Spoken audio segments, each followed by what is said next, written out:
कुशीनगर जिले की विधानसभा पटरोना में एक दिवसीय दौरे पर आए पूर्व काबीना मंत्री स्वामी प्रसाद मौर्य ने भाजपा पर आरोप लगाते हुए कहा कि बहराइच के दंगों की जांच सरकार सीबीआई से करवाए ताकि सच्चाई का पता चल सके। यही नहीं, स्थानीय प्रशासन की नाकामी के चलते निर्दोष लोगों को दंगों की आंख झेलना पड़ी है, इसलिए नाकाबिल अधिकारी व कर्मचारियों को इसके लिए दंड जरूर मिलना चाहिए।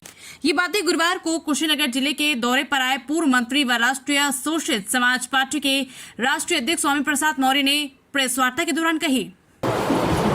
योगी जी की, मोदी जी की नफरती भाषा है। भारत में जो भी है सब एक हैं। भारत में जो भी है वो सब बटे नहीं बल्कि एक हैं। यहाँ का हिंदू, मुसलमान, सिख, ईसाई, बौद्ध, जैन सब एक हैं। और साथ ही साथ एक पहले भी थे। इसीलिए जाति धर्म से ऊपर उठ करके सभी लोगों ने आवश्यकता पड़ने पर देश की आजादी के लिए अपनी शहादत दी, कुर्बानियां दी, त्याग किया, संघर्ष किया, जेल गए। आज भी सब एक हैं, क्योंकि जब राष्ट्र के अस्तित्व अस्मिता की बात आती है तो सब एक साथ खड़े होते हैं। और यही नहीं, मैं ये भी कहना चाहता हूं, जो आरएसएस के प्रमुख भागवत जी ने भी कहा, इस देश का मुसलमान, इस देश का सिख, इस देश का ईसाई, इस देश का पारसी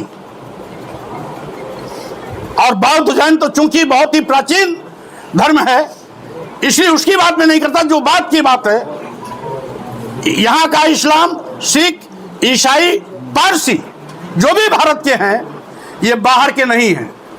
ये यही के लोग हैं जो समय समय पर कोई इस्लाम धर्म कबूल किया, कोई ईसाई धर्म कबूल किया, कोई सिख धर्म कोई पैदा किया, कोई पारसी बना।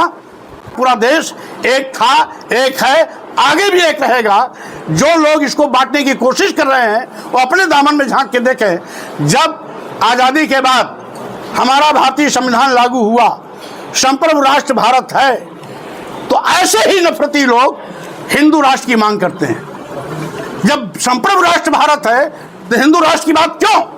इसका मतलब है जो हिंदू राष्ट्र की बात करता है वो देश का दुश्मन है, वो देश को बांटना चाहता है।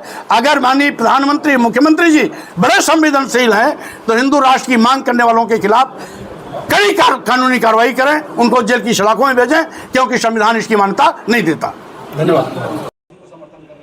चूंकि अभी कल ही सूचना जारी हुई है, इसलिए इस पर मैं पार्टी के वरिष्ठ नेताओं के साथ बैठक करके 1-2 दिन में जल्दी ही फैसला करूंगा और सर्वसम्मत से जो भी निर्णय आएगा उसके मुताबिक आगे कार्रवाई की जाएगी। अगर आपका गठबंधन नहीं होता है तो आप इसको स्वयं लड़ेंगे या किसी को समर्थन करेंगे? स्वाभाविक रूप से पार्टी किसी को लड़ा भी सकती है, अन्यथा जो लाइक माइंडेड पार्टियां हैं उनको सपोर्ट भी कर सकती है। लेकिन अभी अंतिम निर्णय क्या होगा ये आपसी विचार मंथन के बाद ही तय होगा।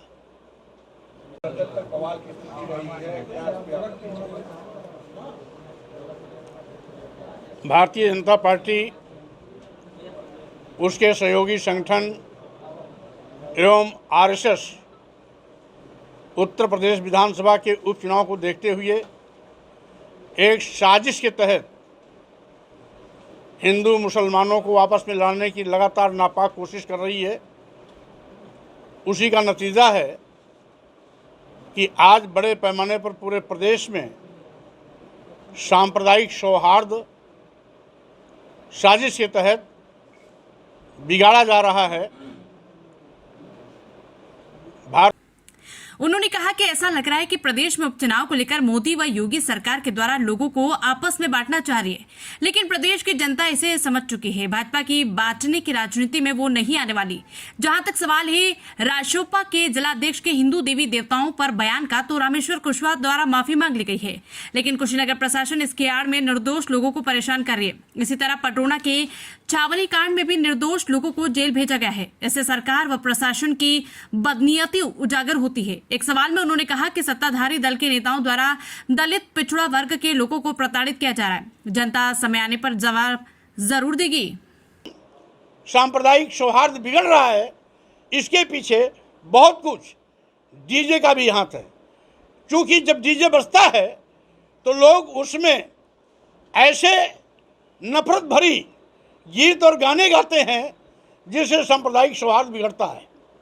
इसलिए मुख्यमंत्री जी से मेरी अपील है, यदि वाकई में वो प्रदेश में अमन चैन चाहते हैं, कानून व्यवस्था का राज चाहते हैं, हिंदू मुस्लिम सौहार्द चाहते हैं, भाईचारे का समाज बनाना चाहते हैं, तो डीजे के माध्यम से फूहड़ गाने पर रोक लगनी चाहिए।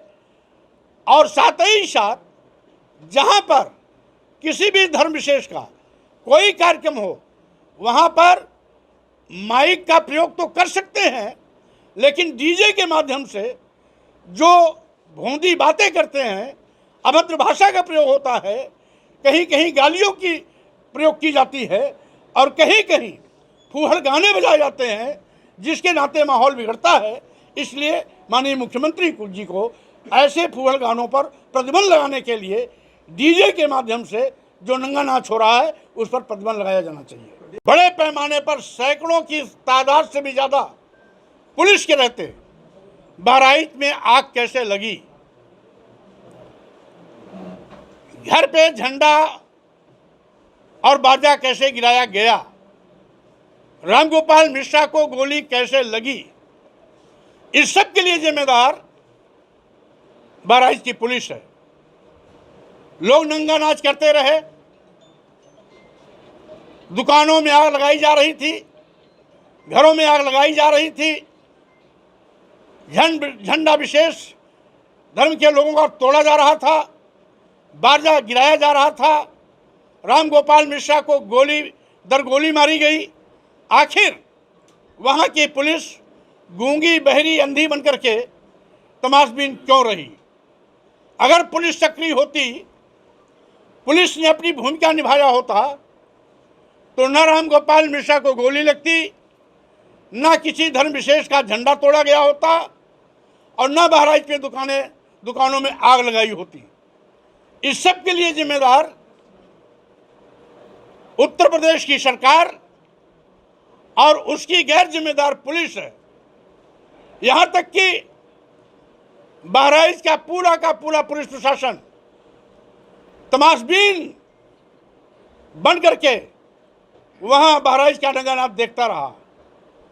एडीजी लाइन प्रशासन को मजबूरन अपनी रिवॉल्वर निकाल करके भीड़ को दौड़ाने की नौबत आई। आखिर बहराइच के एसपी, एडिशनल एसपी, सीओ, कई थानों के प्रभारी, सैकड़ों की तादाद में खड़ी पुलिस क्या कर रही थी? ये अपने आप में योगी जी के कानून राज पर सवालिया निशान खड़ा करती है। कुशीनगर से मोहम्मद उमर अंसारी की रिपोर्ट।